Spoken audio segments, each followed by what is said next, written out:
اعوذ باللہ من الشیطان الرجیم بسم اللہ الرحمن الرحیم. ڈیئر اسٹوڈنٹس، السلام علیکم. Raja Imran Asghar Cambridge international science college سے آن لائن کلاسز میں آپ کا خیر مقدم کرتا ہے. مجھے امید ہے کہ آپ سب خیریت سے ہوں گے اور اپنے لیکچرز اپنا کام وقت مقرر پر کر رہے ہوں گے. ٹھیک ہے جی.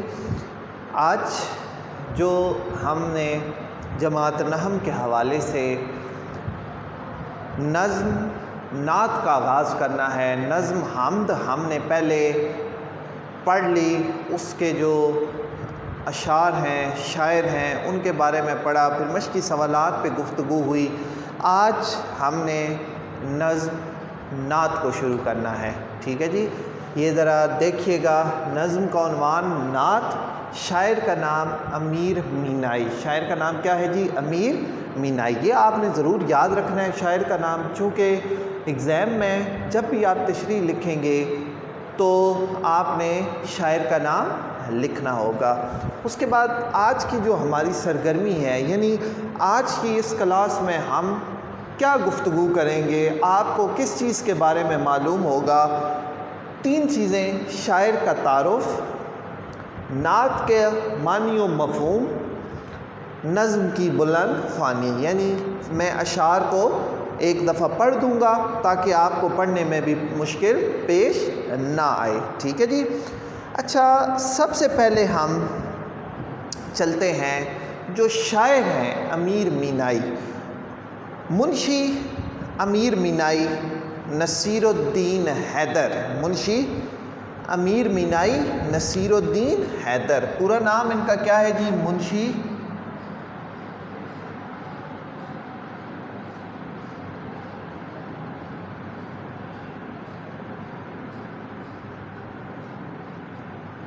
امیر مینائی نصیر الدین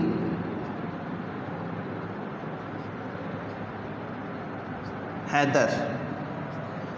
اچھا، یہ جب میں نے نام لکھا پورا تو ایک لفظ امیر، یہاں پہ بھی میں نے یہ علامت لگائی، اور اس کے بعد نیچے جب میں نے نام لکھا تو یہاں پہ بھی میں نے اس علامت کو لکھا لگایا. ٹھیک ہے جی. تو یہ علامت ہوتی ہے علامت تخلص. کون سی علامت ہوتی ہے جی؟ یہ علامت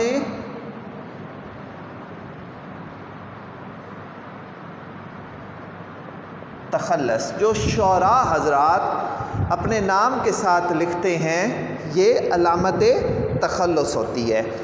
تو منشی امیر مینائی نصیر الدین حیدر شاہ عہد کے عہد میں لکھنؤ میں پیدا ہوئے. پیدائش ان کی کہاں کی ہے؟ لکھنؤ کی. آپ کے والد کا نام مولوی کرم محمد تھا. والد صاحب کا نام مولوی کرم محمد. آپ حضرت مخدوم شاہ مینا لکھنوی رحمۃ اللہ علیہ کی اولاد سے تھے، اسی لیے اپنے نام کے ساتھ مینائی لکھتے. ٹھیک ہے جی. یہ جو لفظ مینائی ہے، یہ آپ اپنے نام کے ساتھ کیوں لکھتے تھے؟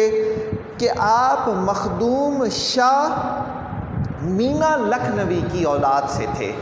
مخدوم شاہ مینا لکھنوی کی اولاد سے ہونے کی نسبت سے آپ اپنے نام کے ساتھ مینائی لکھتے تھے. ٹھیک ہے. اب یہ جو ہم نام استعمال کرتے ہیں، امیر تخلص اور مینائی اس لیے لکھتے ہیں کہ حضرت مخدوم شاہ مینا لکھنوی کی اولاد سے تھے، اس لیے مینائی لکھتے تھے. جو پورا نام ہے وہ منشی امیر مینائی نصیر الدین حیدر. امیر تخلص، مینائی کے بارے میں نے آپ کو بتا دیا، نصیر الدین حیدر. آپ نے ابتدائی تعلیم مفتی سعد اللہ رام پوری سے حاصل کی. کن سے حاصل کی ابتدائی تعلیم؟ مفتی سعد اللہ رام پوری سے. یہ باتیں یاد رکھیے گا کیونکہ یہ آپ کے جو کثیر الانتخابی سوالات ہیں ان میں پوچھی جا سکتی ہیں. بعد ازاں تعلیم کی تکمیل کے لیے علماء فرنگی محل کے مدرسے میں داخل ہوئے. منشی مظفر علی اسیر سے شاعری میں اصطلاح لی. منشی مظفر علی اسیر، شاعری میں ان کے استاد کا نام تھا منشی مظفر علی اسیر، اسیر ان کا تخلص تھا۔ کم عمری میں شاعری میں بلند مقام حاصل کر لیا۔ ابھی آپ کی عمر 20 سال کی تھی کہ نواب واجد علی خان نے اپنے دربار میں طلب کیا اور کلام سنا۔ 40 سال رامپور کے نواب یوسف علی خان اور نواب کلب علی خان کے استاد رہے۔ آخری زمانے میں نواب مرزا داغ دہلوی نے انہیں حیدرآباد بلوایا، وہاں جاتے ہی بیمار ہو گئے اور اسی بیماری کے دوران یعنی دوران بیماری ہی آپ انتقال کر گئے۔ اب امیر مینائی کا جو شمار ہے اپنے عہد کے قادر الکلام شعراء میں ہوتا ہے، اپنے عہد کے قادر الکلام یعنی جو قدرت رکھتے ہیں، الفاظ پر ان کی گرفت مضبوط ہے۔ انہوں نے تمام اصناف میں شاعری کی، مگر غزل اور نعت کی طرف زیادہ رجحان رہا۔ ٹھیک ہے جی، نعت اور غزل میں آپ کا جو تابندہ ستارہ بن کے چمکے آپ کی شاعری زبان و بیان کی خوبیوں، فکر و خیال کی رعنائیوں کا مجموعہ ہے۔ ان کی نعتوں میں آواز کے مقابلے میں آمد کا رنگ غالب ہے۔ انہوں نے محاورات اور صناح کو اس عمدگی سے برتا ہے، یعنی الفاظ کو اس بہترین طریقے سے، اس عمدگی سے سینچا ہے کہ کلام میں ایک الگ خوبی نظر آتی ہے ان کی نعتوں میں۔ ان کی نعتوں میں کلام غالب رنگ نظر آتا ہے، یعنی آمد ہوتی ہے، ایسے لگتا ہے ان پہ اشعار کی۔ اس کے بعد ہے جی، الفاظ و تراکیب کا استعمال آپ نے نہایت خوبی سے کیا اور حتی الامکان سادگی اور روانی کا پہلو پیش نظر رکھا۔ ان کی نعتوں میں درد، اثر، سوز و گداز کی عمدہ مثالیں ہمیں دیکھنے کو ملتی ہیں۔ ان کی جو تصانیف ہیں، جو انہوں نے لکھی، جو شائع ہو کے آئیں، ان میں ان 2 عشقیہ دیوان مرات الغیب، صنم خانہ عشق اور ایک نعتیہ دیوان محائد خاتم النبیین شامل ہیں۔ انہوں نے شاعروں کا ایک تذکرہ انتخاب یادگار کے نام سے بھی مرتب کیا۔ ان کا نام امیر اللغات جو کتاب ہے لغت کے حوالے سے، وہ بھی ایک بلند مقام رکھتی ہے۔ ٹھیک ہے جی، اب اس جو شاعر کا تعارف ہم نے پڑھا، اس میں جو چیدہ باتیں آپ نے یاد رکھنی ہے: شاعر کا نام، والد صاحب کا نام، آپ کی پیدائش اور وفات جو ہے اس کو آپ نے ذہن نشین رکھنا ہے۔ 1832 میں پیدا ہوئے اور پورے 1900 میں آپ کی وفات ہوئی۔ اس کے بعد تخلص، جیسا کہ میں نے آپ کو بتایا، امیر استعمال کرتے تھے لفظ۔ وجہ شہرت بھی میں نے آپ سے ذکر کیا کہ غزل گوئی اور نعت گوئی۔ سلسلہ نسب آپ کا کس سے ملتا ہے؟ حضرت مخدوم شاہ مینا لکھنوی سے، جس کی وجہ سے آپ مینائی لکھتے ہیں۔ شاگرد آپ جو ہیں وہ آپ کے اساتذہ میں مفتی اسد اللہ رامپوری، اور جو شاعری میں آپ کے استاد محترم تھے وہ تھے منشی مظفر علی اسیر۔ شاعری کی اصناف میں جو آپ نے طبع آزمائی کی، لیکن اس میں غزل گوئی اور نعت میں زیادہ اعلیٰ مقام حاصل کیا۔ آپ کے جو کلام کی خصوصیات، وہ آپ نے چند ایک یاد رکھنی ہے کہ سادہ ہے، اچھے الفاظ کا استعمال ہے، بناوٹ سے عاری ہے۔ اچھا، مقام و مرتبہ کیا ہے آپ کا اہل علم و ادب میں کہ ایک اچھے غزل گو شاعر اور ایک اچھے نعت گو شاعر ہیں۔ تصانیف میں نے آپ سے ذکر کر دی جو ان کی تصانیف تھی، اور جو آپ کا ایک ادبی کارنامہ امیر اللغات کا تحریر کرنا بھی ہے، جو لغت کی آپ کی کتاب ہے۔ ٹھیک ہے جی، یہ تو تھا شاعر کا تعارف، جو ہماری سرگرمی کا پوائنٹ نمبر 1 تھا۔ اب چلتے ہیں پوائنٹ نمبر 2 پہ، نعت۔ دیکھیں نعت کیا ہے۔ ہم نے پڑھا کہ اصناف ادب میں جو شعری اصناف ہیں ان میں حمد کا پہلا رتبہ، پہلا مرتبہ آتا ہے کہ اللہ تبارک و تعالیٰ کی حمد و ثنا، اللہ کا ذکر، اس کی تعریف و توصیف۔ اور نعت میرے ذہن میں ایک شعر آ رہا ہے کہ خدا کا ذکر کرے، ذکر مصطفیٰ نہ کرے، خدا کا ذکر کرے، ذکر مصطفیٰ نہ کرے، ہمارے منہ میں ہو ایسی زباں خدا نہ کرے۔ جناب سرور کائنات، جن کے لیے، جن کی خاطر اس کرۂ ارض کو سجایا گیا، جناب محمد مصطفیٰ صلی اللہ علیہ وآلہ وسلم، جو اللہ تبارک و تعالیٰ کے آخری نبی ہیں۔ آپ صلی اللہ علیہ وآلہ وسلم خاتم النبیین، آپ کے بعد کوئی نبی اس دنیا میں نہیں آئے گا۔ تو آپ صلی اللہ علیہ وآلہ وسلم کی شان میں، آپ صلی اللہ علیہ وآلہ وسلم کی شان میں جب کوئی شاعر لکھتا ہے، آپ کی تعریف بیان کرتا ہے، تو اس کو نعت کہتے ہیں۔ آپ صلی اللہ علیہ وآلہ وسلم کی ذات و صفات ہم سب پہ عیاں ہیں، ہم نے پڑھا ہے، ہم نے سنا ہے۔ قرآن مجید، حضرت عائشہ رضی اللہ تعالیٰ عنہ سے کسی نے پوچھا کہ حضور کے اخلاق کیسے ہیں، تو جناب عائشہ صدیقہ سلام اللہ علیہا آپ نے فرمایا کہ اے سوال کرنے والے سوالی، کیا تم نے قرآن پاک کو نہیں پڑھا؟ جو کچھ ہے قرآن میں وہ حضور کے اخلاق ہی تو ہیں۔ تو ایسی شخصیت جن کی قسمیں اللہ تبارک و تعالیٰ کر رہا ہے،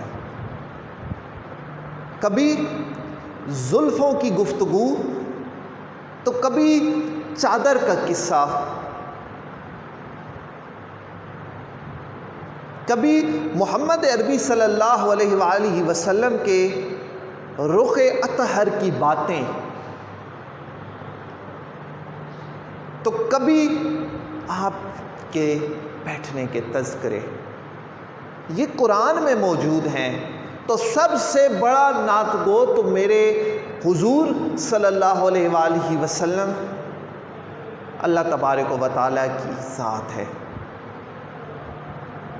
ان اللہ و ملائکاتہ یصلون علی النبی یا ایھا الذین آمنوا صلوا علیہ وسلموا تسلیما۔ اللہ اور اس کے فرشتے آپ صلی اللہ علیہ وآلہ وسلم پر درود و سلام پیش کرتے ہیں۔ اے ایمان والو، اب ایمان والوں سے اللہ مخاطب ہو کے کہتا ہے، اے ایمان والو تم بھی آپ صلی اللہ علیہ وآلہ وسلم پر درود و سلام کے نذرانے پیش کرو۔ نعت کو پڑھنے سے پہلے یہ بھی یاد رکھیے گا کہ جب ہم نے، چونکہ اس میں بار بار آپ صلی اللہ علیہ وآلہ وسلم کا تذکرہ ہوگا، آپ صلی اللہ علیہ وآلہ وسلم کی گفتگو ہوگی، تو یہ آپ نے یاد رکھنا ہے کہ جب بھی آپ صلی اللہ علیہ وآلہ وسلم کا نام آئے، ساتھ درود پاک ضرور پڑھنا ہے۔ یہ واجب ہو جاتا ہے ہم پہ حدیث مبارکہ کی روح سے کہ جو ہی آپ کا نام اسم گرامی آئے، آپ نے فوراً کیا پڑھنا ہے؟ صلی اللہ علیہ وآلہ وسلم۔ اور اگر آپ محفل میں بیٹھے ہیں، اگر آپ چند لوگوں کی صحبت میں بیٹھے ہیں، تو پھر تھوڑا سا اونچا پڑھیں تاکہ دوسروں کو بھی ادراک ہو کہ ہم نے بھی آپ صلی اللہ علیہ وآلہ وسلم کا نام پہ صلی اللہ علیہ وآلہ وسلم ضرور پڑھنا ہے۔ ٹھیک ہے جی؟ اس کے بعد حضور صلی اللہ علیہ وآلہ وسلم کی محبت ہمارے ایمان کا اہم ترین جزو ہے، ہمارے ایمان کا اہم ترین حصہ ہے۔ حضور کی حدیث مبارکہ کا مفہوم ہے، تم میں سے کوئی شخص اس وقت تک مومن نہیں ہو سکتا جب تک وہ سب سے بڑھ کر اپنے اہل و عیال، اپنے ماں باپ، اپنے رشتہ داروں، مال و دولت سب سے بڑھ کر آپ صلی اللہ علیہ وآلہ وسلم کی ذات سے محبت نہ کرے۔ تو بحیثیت امتی جناب رسول مقبول صلی اللہ علیہ وآلہ وسلم، آپ صلی اللہ علیہ وآلہ وسلم پر ہمیں درود و سلام کے نذرانے پیش کرنے چاہیے، اور آپ صلی اللہ علیہ وآلہ وسلم کے کمالات کی تعریف کرنی چاہیے۔ تو نعت کے حوالے سے جو میں نے آپ سے بات کی کہ حضور کی تعریف و توصیف، حضور کی تعریف و توصیف جس میں بیان کی جاتی ہے، حضور کے کمالات، آپ صلی اللہ علیہ وسلم نے نہ صرف زبانی نوع انسانی کو تعلیم دی، بلکہ خود عملی مجسمہ، عملی نمونہ پیش کیا، انسان کو شائستہ و خوددار بنایا۔ مولانا حالی نے کہا تھا کہ انسان کو شائستہ و خوددار بنایا، تہذیب و تمدن تیرے شرمندہ احسان۔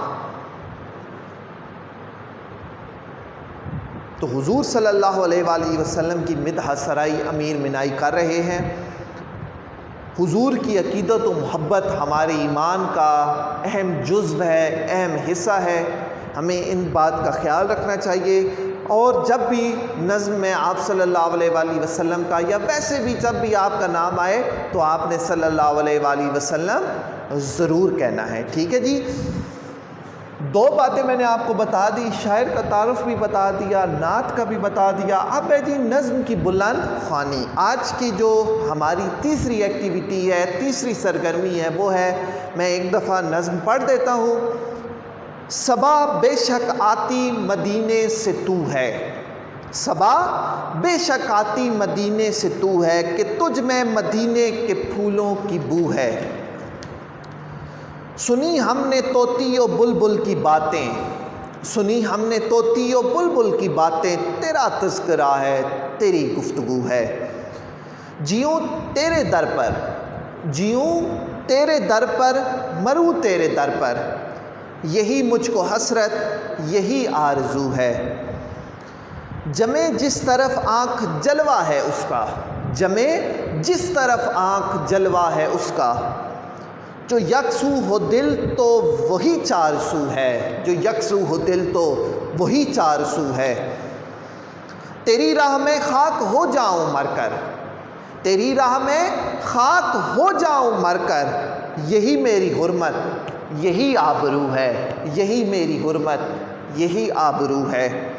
یہاں ہے ظہور اور وہاں نور تیرا، یہاں ہے ظہور اور وہاں نور تیرا، مقام میں بھی تو لا مقام میں بھی تو ہے، مقام میں بھی تو لا مقام میں بھی تو ہے۔ جو بے داغ لالا جو بے خار گل ہے، جو بے داغ لالا جو بے خار گل ہے، وہ تو ہے، وہ تو ہے، وہ تو ہے، وہ تو ہے۔ آج کی ہماری کلاس کی جو تینوں سرگرمیاں تھی وہ مکمل ہوئی۔ آنے والی کلاس میں انشاءاللہ تبارک و تعالی ہم نعت کے اشعار کا مطالعہ کریں گے۔ تب تک کے لیے اپنا خیال رکھیے گا، دعاؤں میں یاد رکھیے گا۔ اللہ تبارک و تعالی آپ کا حامی و ناصر ہو۔ اللہ حافظ۔